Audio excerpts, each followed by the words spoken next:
Welcome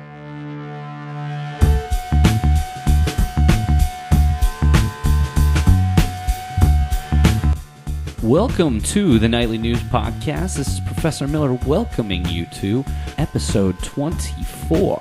Today on the podcast, we are so fortunate to be joined by Student Activities Director Adrienne Thoman to talk about several major events coming up in May. In the second segment, we are joined by Dillon Epler, Associate Residence Life Director, talking about some excellent opportunities for our students in the RA program and some potential very interesting things coming up in the future with themed housing in our new super suites. So stay tuned. This is Brant Ellsworth, Assistant Professor of Humanities at Central Penn College. Thank you for listening to the Nightly News Podcast. Welcome to the Nightly News Podcast. This is Professor Paul Miller, and we are so fortunate, as we are every single month, to be joined by Student Activities Director Adrienne Thoman. Adrienne, welcome. Thanks for having me. Of course, we wouldn't miss it. We're also very fortunate to be joined by two new Media Club members for this term. We're sitting here with Ian Kammerer. Hello, Ian. Hello. And Michael Adamola. Hello, Michael. How you guys doing today? We're excellent, thank you. Well, I don't want to speak for you, Adrienne. Hopefully you're excellent. I'm good, yeah. Thank you. One of the things that I wanted to make sure that we try to start doing here with some of our podcasts, certainly with Adrienne, is to get some of our Media Club students in here to bring a student-centered perspective to some of the things that we're doing here on campus. So one of the first things that I want to make sure that we're doing is talking about what you guys think about some of these events or some of these opportunities that we have available for our students. The first thing that I wanted to talk about here is registration. And of course, we will keep an ear out for Adrienne's Featured 3 that will be coming up in just a little bit. But one of the things that I circled myself on the May calendar was the registration process. For those of you that are maybe new to Central Penn or still hadn't gotten a lot of clarification on when you should be scheduling for your classes, it's going to start during week 4. And it's all going to depend on how many credits that you have. But it's not just credits, it's earned credits. Which means if you're new to Central Penn and you didn't transfer in any credits, your number of earned credits would be 0. Because even though you're taking classes, you haven't finished any classes yet. So that number of earned credits that you have, very important when it comes time for registration.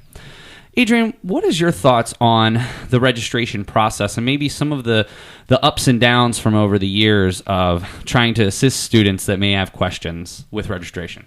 Well, I think one of the biggest challenges is here we are in, week 3 right now. So it seems almost too soon, like, I can't be thinking about next term yet. But really we are. It's that time already to start planning for what we're going to be taking in the summer term. So now, believe it or not, is the time that we need to be reaching out, talking to your advisors. If you have questions about what's on your degree matrix and what you need to take, now is the time to do it. So I think that's probably the biggest challenge is our heads are not even thinking about that yet, but really it's time. Gentlemen, I know that how long have you been here, Ian? This is my 3rd term. Okay, so this is your 3rd term. Mike, how many have you been here for? This is my 4th term. Okay, so you guys have been here for coming up on a year now, or a year in Mike's case. Tell me, what were some of the hardships that you guys had your first couple of terms here in regards to registration? Just finding out the ways to register for classes. You really got to make sure that you look on your degree matrix and make sure you're applying for the right classes that you want to take, that you're doing for your major. And the best way to do it is just going to your advisors, because they can help you out a lot with filling up your class schedule and everything. And basically, it's a good tool to work on. I will tell you that one of the things that I found sort of upsetting to a certain point is myself, I try to reach out to my advisees as much as I can, and I guess I'm just so surprised how many people just choose to do it on their own. I guess you're totally more than welcome to, but then I've also got the other end, when they didn't talk to me for an extended period of time, and then unfortunately there were issues that maybe prevented them from graduating, issues from maybe them taking other classes. So as Ian mentioned, guys, your advisor is your number one best friend on campus. We're going to advocate for you. We also have to put in an approval before you can go on an internship or do a capstone. So to be honest with you, your advisor should be your best friend. Don't look at us as we're the enemy. We're here to help you and make sure you're making the right decisions when it comes time to picking your classes. Michael, can you give us any kind of feedback about some of your registration experiences? I think what's most important about the registration period is just to make sure, like you said, to stay connected with your advisor. Personally, I feel as if that without your advisor, you're totally lost. I know when I was in need of advising, I was able to quickly fix any problems that may have come up. And like Adrienne said, registration creeps up on you very fast. Week 4 comes by within a matter of days, not a matter of weeks. That's the feeling you get coming to this school. So you always want to stay on top of things. And I know from personal experience, I would handle everything quickly because you never know what classes will be offered. And if a class is offered this semester, there's no guarantee that it'll be offered next semester. So if you don't register for those classes quickly and you miss them, you might miss them the following semester, and then you just might be wasting time and prolonging your eventual graduation. That's an excellent point.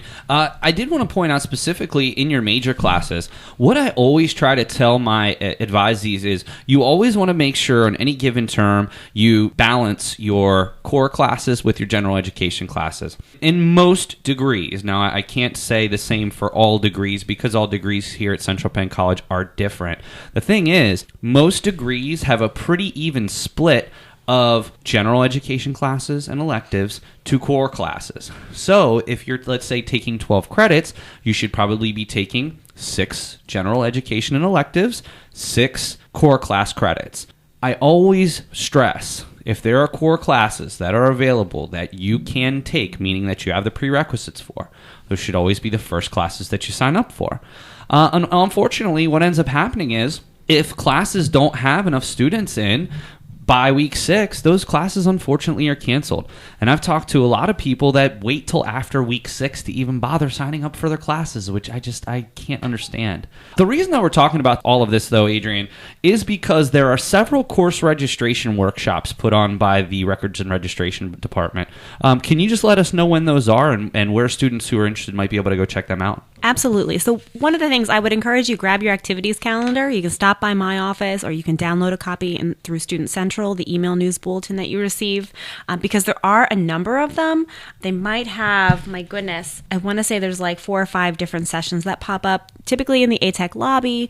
They try to stagger the time so that you can find a time where you're not in class that is convenient for you to stop, and they'll just help answer any questions and get you set up with that registration process. And certainly, please reach out to your advisors. And a really good piece of advice for you guys. I, as an advisor, love to talk to my students at any time, but the best times to contact your advisor for scheduling for the next term is typically week 3 or week 4, because what ends up happening is week 5, week 6, and beyond, it's very steady for us to do advisees. If you worry at the beginning of the term to contact your advisor, make an appointment, often you're one of the first people to come in, and your advisor is going to be able to spend ample time with you.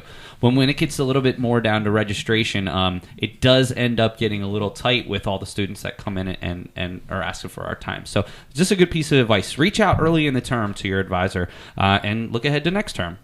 Adrienne, there was something else I wanted to talk about as well. There are a couple of excellent opportunities coming up on Mondays in May. And the first one was on May the 8th, which is Monday. You're doing a Washington, D.C. memorial trip and dinner for only $15. Yep. Can you talk a little bit more about where you're going to go and how students can sign up if they're interested? So one of the things I love about working here at Central Penn College is I really have the opportunity to hear what students want to do.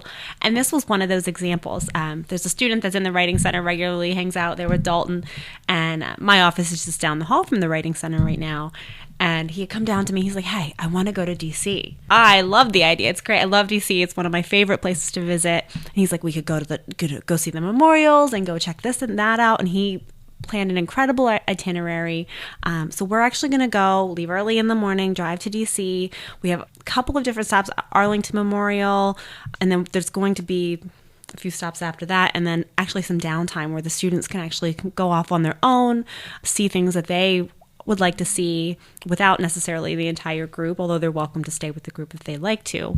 And then we're all going to have dinner together and head back home. I think it's going to be a blast. We tried to keep it super affordable. DC is great because so many of the attractions there are low cost or no cost. So those memorials are all pretty much free to visit. So we're going to take advantage of that and then enjoy hopefully what's going to be a beautiful day and share a dinner at the end as well. Fantastic. Gentlemen, have you ever gone on any trips that Adrienne puts together? I actually have not had the opportunity to do one yet. DC is coming up, Michael. No, me either. I haven't really. I go skating with the school many times, and Adrienne does a great job with hosting activities for the activities department. And if you have an opportunity of planning out to go on these activities, you should definitely do it.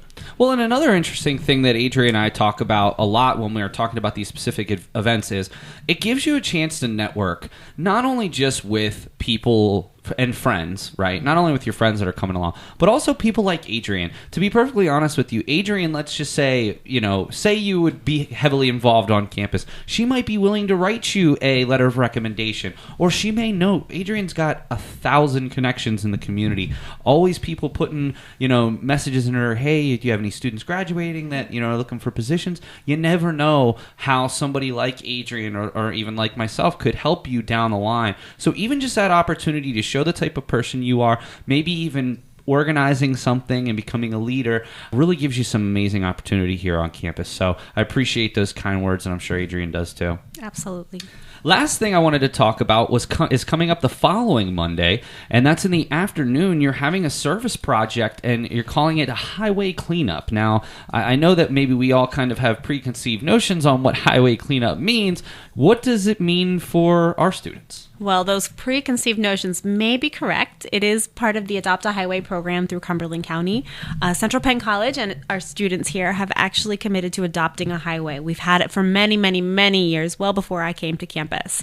And it's just a long-standing tradition that we have this stretch of highway just down the road. It's actually the exits off of 81, like where you would get off the Enola exit to turn here into the college. And it's due. We went through the winter. Beautiful weather is here. It is time to make that highway beautiful again. One of the things that's, as we all know, part of our graduation requirements here at Central Penn College are that our students complete X number of hours, depending on if they're going for an associate's degree or a bachelor's degree out in the community. Gentlemen, I'd like to talk to you for a second. What are some of the places that maybe if you haven't volunteered that you want to volunteer, and why? So I have did plenty of volunteers before coming to Central Penn College. I do a service project. I did one in Jamaica, and I went over into Jamaica and had to teach some students about self-determination and self-esteem workshops. And I also do a lot with the community where I live in Philadelphia. And it's so hard to find young kids these days not being on the streets. And, I work with an organization that you have to play a sport to be able to stay off the streets. And that's our motto. Like, we try to keep the kids well off the streets so that they don't have to go into the prison system, or so that they can get a good college education to where they want to be. Go Ian, that's awesome. Ian, we just talked today in class about the correlation between literacy and potential. And we were talking about it with some really scary statistics about if you're not able to read by the time you're in fourth grade, it's a pretty strong indicator of whether it's potentially being in jail, or if nothing else, not being able to get any kind of a decent job with a livable wage. Mm-hmm. And it's really scary to think about that in one respect, but it's also shows you how doing things like you do absolutely can have an impact on someone's life. Just to have someone who believes in them, just to have somebody who wants to see them succeed, it really can have an amazing impact. So, I encourage you to make sure that anything you do with that organization, you just need to get the community service log that's on the website and have them sign off on it, because to be perfectly honest with you, that is very commendable that you're working with such an organization. Yeah, and the kids love that, because we're adults. We come out. We're not getting paid to do anything. We're helping. We're doing volunteer work. So it's basically we're trying to teach kids that you don't have to be getting paid to do anything special. You just had to show people what you really put your mind to. And that's one thing that we, as coaches and as volunteers, we show the kids that we're there for them. And if they need anything, we will take whatever we need. You know, one of the things, too, that I always try to talk about in my classes, and maybe, Adrienne, you can speak to this, and I'll come back right to you, Mike. One of the things I always talk about is how important it is to sort of get the pay for work out of your mind. I mean, of course, don't get me wrong. You should be paid for work that you do. Right. However, there are certain times where it is much more beneficial to volunteer your time and donate your time because of some of the not only the way it makes you feel, because to be honest, you should feel good from volunteering, right, but also the connections that you make as well.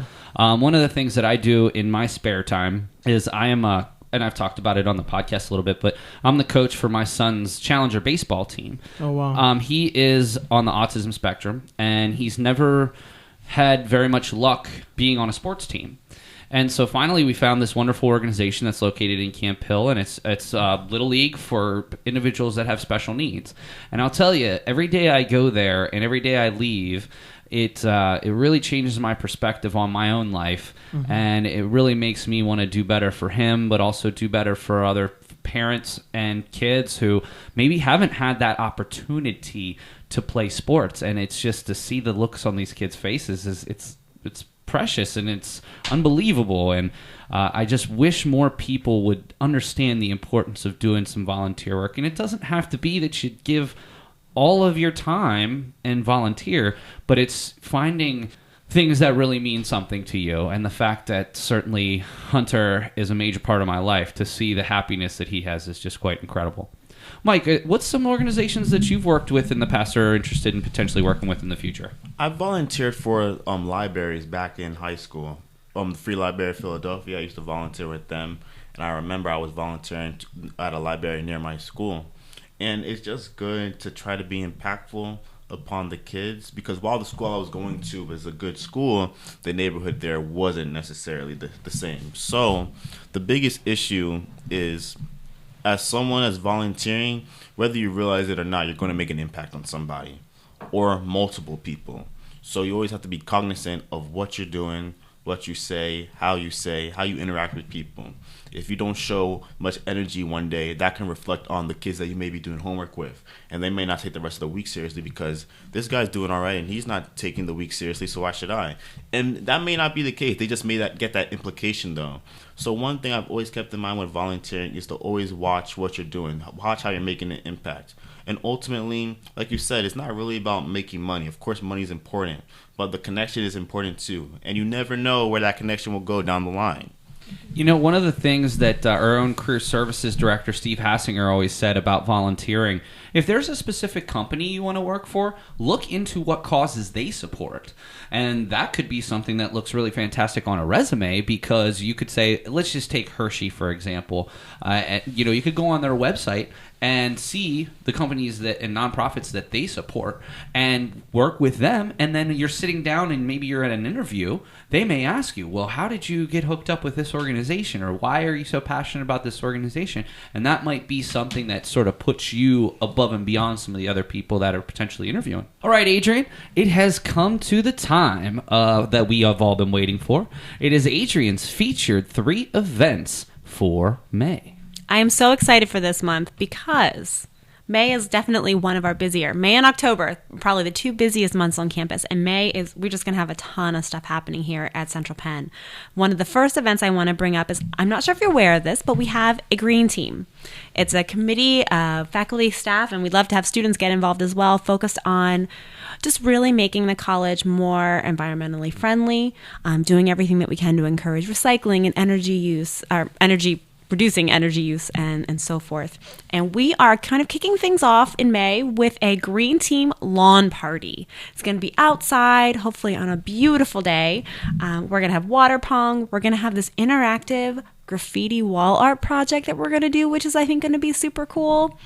In our minds, I can't wait to see what it's actually going to look like when it's done. Okay. We've pulled a big piece of brick veneer, actually what we've used for the townhouse is some extra. We're going to have spray paint and low VOC spray paint, and give the students the opportunity to work together to create a piece of graffiti art that may even be displayed here on campus. So we're excited to see how that turns out. We're going to tie-dye some t-shirts. We're going to have a selfie challenge, some prizes with that. We're going to have food, games, all kinds of fun. And that's going to be on Friday, May the 5th from 2 to 6 p.m. out on the quad. So that's going to be a blast. Come out. What's the number 2 event, Adrienne? Number 2, for the second year in running, this is probably one of my top, there's a lot to pick from, but one of my top events here on campus, Petapalooza. It's not something that we necessarily plan here at the activities office, but we have the opportunity of hosting here at the college an amazing array of pets. We're talking like hundreds of puppies and kittens and bunnies. And last year there were,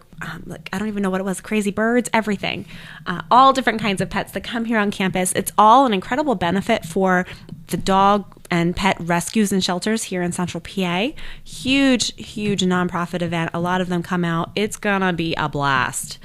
So that's going to be May 20th from 11 a.m. to 4 p.m. And actually, students, we do need a couple volunteers for that. We do sell some water and some Gatorade and some concessions at the event. So if you want to get some service hours, you can actually contact me to do that as well. Okay, and the final event from Adrienne's Featured 3. Another biggie. For, I believe, the 4th year in running, our big spring festival, the Festival of Nations. This is an incredible event designed to celebrate diversity from all around the world. For those of you that have been there in the past, it's going to be a lot of the same fun performers and entertainers. It's a ton of great music. We're going to have a food truck on site this year. So we're going to have some delicious food to enjoy. Again, all celebrating just different cultures from around the world. One thing I always love is we let the students compete. There's a stein holding challenge where we take these heavy, heavy glass steins filled with lots of water, and they have to hold them like straight out, and they can't let their arm drop to see who will. It's like a feat of strength to see who can go the longest. So that's always fun. We're going to do more of that too. Adrienne, every month that you come in here, every month I look at the calendar, I can only imagine the amount of work that it takes to put into this and to fill up our calendar for our students. So on behalf of certainly the faculty and staff, I can certainly say thank you. All right, I want to especially thank new Media Club members Ian Kemmerer and Michael Adamola. Guys, thank you so much for taking time out of your day to join us. No problem. You're very welcome. Well, and we certainly hope to have you on future podcasts, and you guys were actually maybe even talking about doing something of your own. So that could be very interesting, and there's a lot of potential here to do stuff like that. And Adrienne, of course, thank you so very much for taking time out of your unbelievably busy schedule. I actually took a look at your calendar the other day, and I don't know how you do it. But we certainly appreciate you at the Nightly News coming down here and joining us every month. Thanks for having me. I enjoy it. No problem at all. All right, so for Adrienne Thoman, Student Activities Director, and Nightly News Club members Ian Kemmerer and Michael Adamola, this is Professor Paul Miller, and we'll be right back with Associate Residence Life Director Dillon Epler.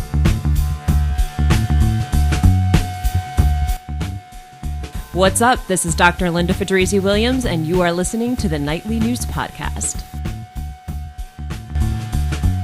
Welcome back to the Nightly News Podcast. I'm so fortunate today to be joined by Dillon Epler, the Associate Residence Life Director here at Central Penn College. Dillon, welcome. Thank you, Paul. I appreciate you having me come on today and to talk about some many different things that we're doing here at Central Penn in our residence community.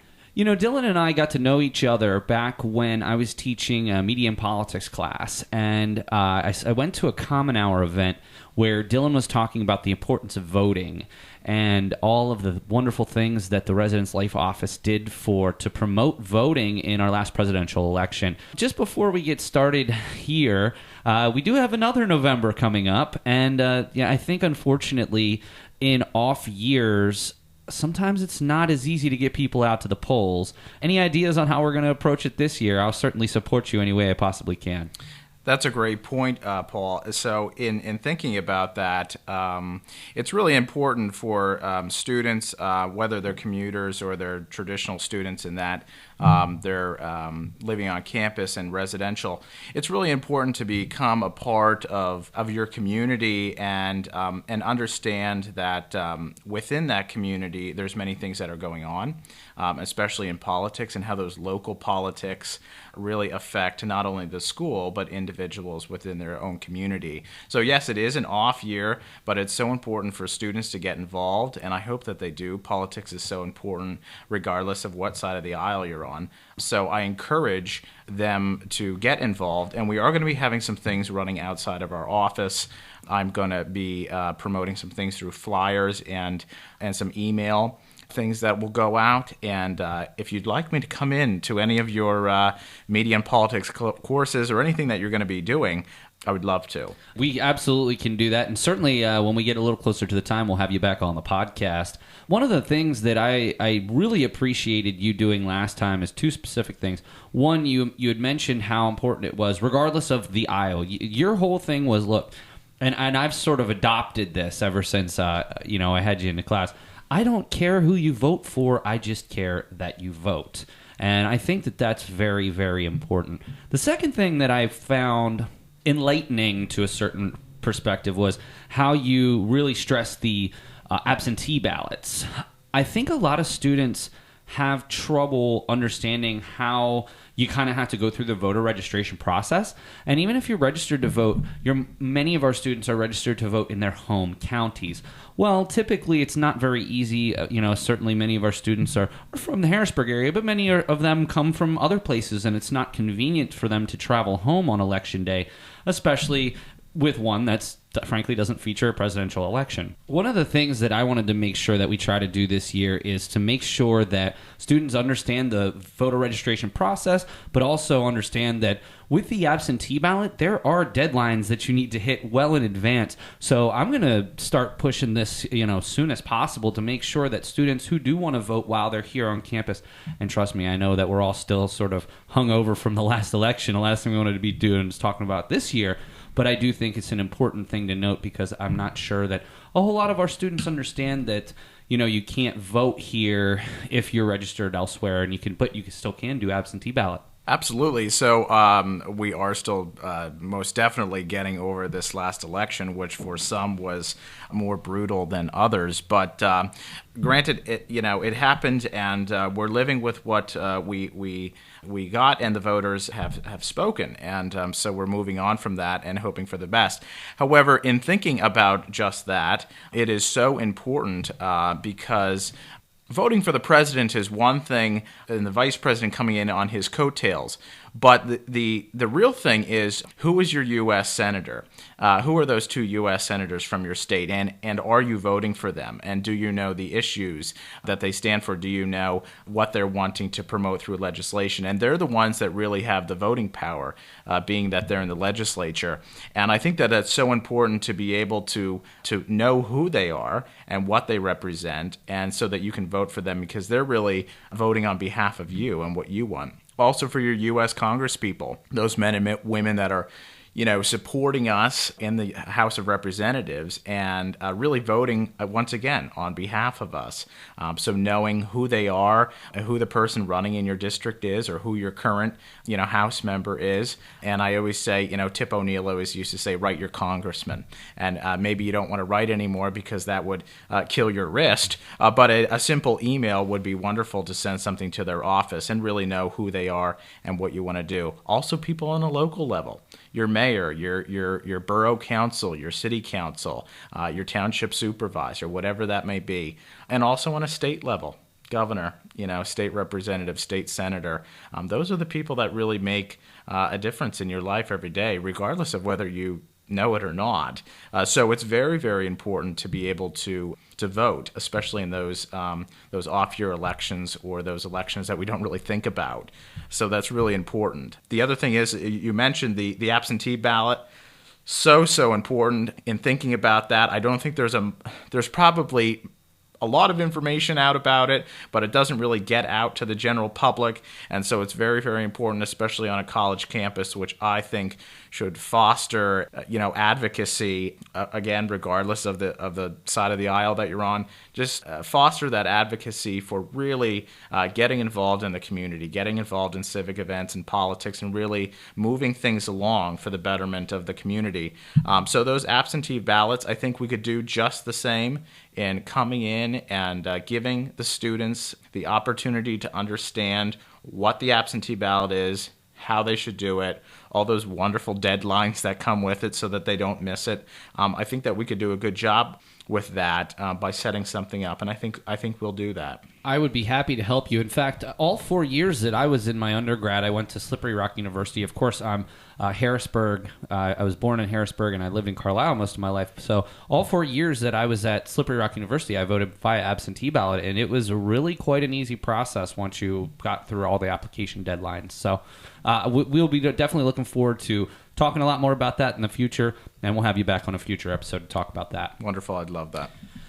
Well, the real reason that we have Dillon here today is because of some amazing new opportunities available here on campus with our RA program. The RA program is a situation where we're looking for student leaders to overtake sort of a leadership type role within our super suites and coming up in our apartments.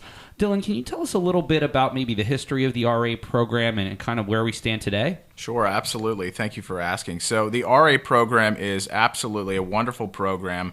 I was thrilled that that last spring, Megan Peterson, who was our former director of residence life, decided to hire me. So if she does listen to this, a shout out to her. She's a wonderful person, and she's doing great work in the Title IX and ADA office. As we speak, so she had encouraged me to apply for the associate's position. I did. There were many other applicants, and I was pleased to be hired, especially being an alum. So I was thrilled. And really, I kind of run that program with some oversight from the current director, Lindsay Garber, who has been giving me some wonderful insight. I pretty much am at the helm of that program and love running it. I love working with the students. They're a lot of fun. Sometimes the days get frustrating, but at the end of the day, I look back and I think, I really love this. And so it's a wonderful thing. The RA program gives many opportunities in that it gives the student who is hired a leadership role and a guide role, whether they're in a super suite with 7 to 6 students. It really gives them that opportunity to foster mentorship and be able to have a lot of community building opportunities, such things as keeping up a bulletin board and some programming that goes onto the bulletin board, whether it's passive programming or silent programming that someone can just go up and look and see and think, oh, that's kind of good, something like, we're getting ready for finals and here's a few tips how to do that. Some of that passive programming, that's good. And those bulletin boards are so great. Or as an information board in that, next week we're going to have, a barbecue or something like that as an example. So that's a good thing, and really fostering that sense of community. Everybody's coming from different parts of the state or out of state, and they don't know each other, and it's really, really good to be able to facilitate the kind of sense of community as to bringing people together. And that's what we hope that the RAs are doing and can do, and kind of bringing that all together, because I think as the years go on, there's a lot of individualism in the world, and individualism is on the rise. And I don't think that's necessarily a bad thing. It's good to think about the person, but it's also good to think about the collective. And so it's a good thing to bring everyone together, and I think the RA can do that. They do a lot of other things by running programs out of our office once a month. We just had one. We did free readas and a cookout to welcome new students here for the spring. It was wonderful. We had a tent outside of Bollinger Hall. Everybody loves a free hot dog, hamburger, chips, and free Italian ice. So it was really great, and it was well attended. And even some faculty and staff came out for something free. You can't really pass up that when it's free food. Dillon, one of the things that I really thought important there that you said was about leadership. I think that one of the best things about our campus is the opportunity for leadership. I get a lot of feedback in my classes from either if it's a 100 level class talking about maybe people that they know who've graduated from college, or maybe in an upper level class, people who have already tried to put their foot out there, dip their toe in the water trying to find a job. And one of the things that I always combat when we're talking about the job industry and the job market is how important leadership is. Because we're a smaller campus, there's a lot more opportunity for people to get involved, for students to get involved in leadership opportunities. Can you tell me how, using the RA program as an example, the students can begin to foster this leadership mentality, and I understand, they're you mentioned they're facilitating people getting to know each other, and of course that is so very valuable. What are some other traits though that they can work on as far as leadership opportunities going forward as an RA? Sure. So that's a great question. So in thinking about that, the RAs go through a series of different trainings. So they actually go through a whole week of training, which is usually held the first week of the term break. It's very, very labor intensive, and by the end of the week, they are very, very tired. However, it's so important, and I have talked to many, many of them that have gone through that program, and they said that was wonderful.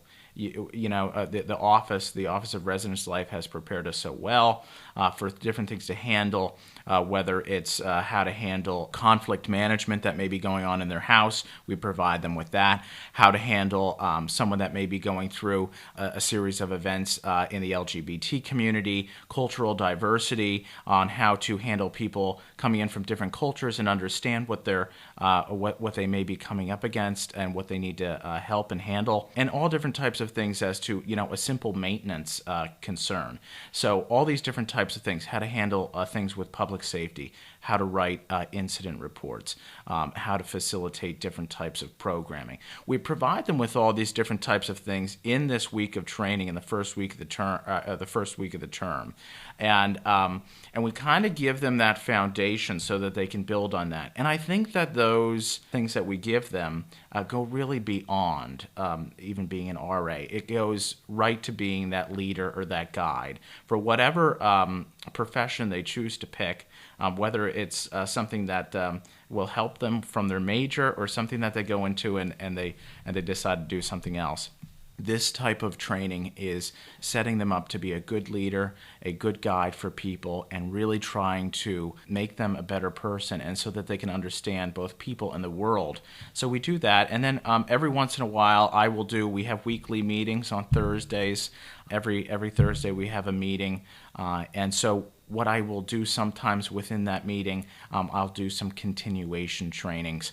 It could be on a variety of different topics, but that also helps them set up things. And I think being an RA, it comes with, just the title in itself comes with something as a role model. I would hope that RAs, if you're listening to this podcast, that I encourage you to think about your role. And I always encourage the students to think about that. Think about your role, and think about what it is that you're promoting. And they're promoting leadership, they're promoting mentorship, they're promoting fostering a sense of community and understanding people. These are all transferable skills that can go into whatever it is that they choose to do. So I think that we're trying our best. I'm always open to new ideas. I don't think I'm too much of a stick in the mud, and I'm always looking for new ideas. So I think we're providing them with a lot of good things. I think it's so awesome that you brought up the whole idea of leadership as part of the RA program, because again, we do have opportunity here, but it's only opportunity if someone takes advantage of it. Another thing I wanted to talk about here, there have been some themed houses that have come, and you're looking to expand on some of those themed houses offerings. Can you tell us a little bit more about what these themed houses are, and then if students have an idea for a potential theme house, how they would go about contacting you? Absolutely. So we have had themed housing, which is a program run outside of the Office of Residence Life. And so it's a wonderful program. I wish more students would take advantage of it. And it could be the simple thing of our office not promoting it as much, which I think that we should, and we're going to start doing. It's a wonderful program that was implemented under Megan Peterson's tenure, and she did a wonderful job by maintaining it, and a lot of students took advantage. It has gone down in numbers a bit. We don't have too many currently, But it is a wonderful program in that you can get 6 or 7 individuals that have a sense of each other and have a sense of wanting to come and unify under a certain cause. That cause could be women empowerment, or it could be the environment, or it could be sports, whether it's soccer or baseball or basketball or something like that. They can come together and they can foster a sense of community while also promoting a cause that they love together. And they all live together. And what the program actually offers is them all to live together in this unity of one cause and talk about it and think about it and have different types of meetings and events throughout the term. The program comes through an application process, and the application process is so that we know exactly what the vision is for the house. So it's not kind of a loosey-goosey type of a thing, but we want the students, whether the 6 or 7 students, we want them to succeed. So that's why we have an application process for it. It's available in the Residence Life office. There's a couple of different criterias that you have to have in order to be a part of the themed housing, and that is 9 credits, a 2.0 GPA, cumulative, and a good standing with not many disciplinary actions. And if you fit those that bill, then I would encourage anyone to apply. There's so many different opportunities to be able to get involved in this and to be able to start to create activities and events on campus through this common bond of a group of people. And you can live together in that, talk about it, and really expand upon that. And it could be an educational thing. I think about it as an educational thing. I had just received an application a week ago, which I'm currently reviewing, for someone that wants to do a kind of a pet-friendly and awareness house on campus. And I love the idea. I think that it's wonderful, and I'm looking at the logistics of it and reviewing it currently.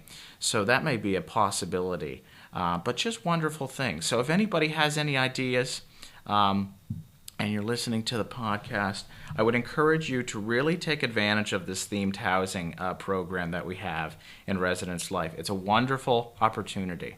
Sounds somewhat like a sorority or fraternity. I know that often that they get on bad raps because of college movies and but in all honesty, fraternities and sororities came about from a common bond, a common way of life, and a common viewpoint. And I think that this is a really unique opportunity for some students here on campus that not only maybe share a major, maybe share some similar career goals, or even something like what you just said with the pets. I mean, that's a wonderful idea, and doing advocacy for pets.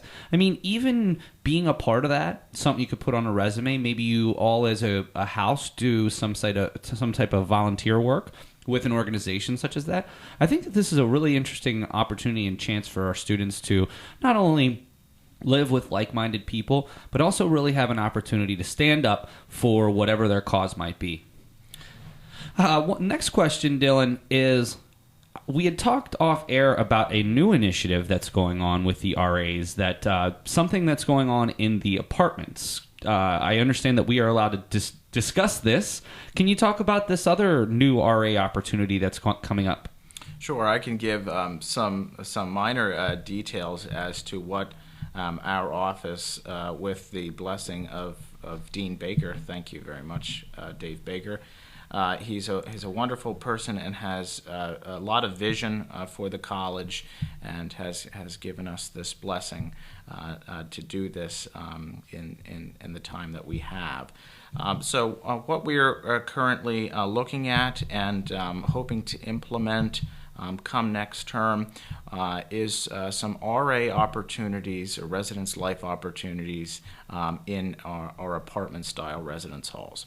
And this will provide some guidance to those buildings, which currently is needed, And it will also provide some more, once again, leadership and guide opportunities for the ones who will be hired to do that. We are currently looking at the possibility of having RA ships in the buildings to which the RAs will live. So you won't be the person won't be on their own. They will have a buddy, and that buddy will also have a buddy, so that they can work together. And I think there's a quote out there that says 2 are better than 1. I don't know where that came from, but 2 are better than 1. So it's always a good thing, because in this new program, in this new initiative, the RA will be in charge of many more than just 6 or 7 people. It may be a building or 2. So this gives an opportunity for those 2 people to bond together, to come together, to be 2 great leaders, so that they're able to facilitate together that building or 2. And it will also give a sense of a community building, and will also give a sense of information for programming and events and activities within the residents in the apartments. That is much needed. So I am looking very forward to this, and so is our director, Lindsay Garber. So we hope to have this up and running in the summer, and we're hoping that it'll go really well.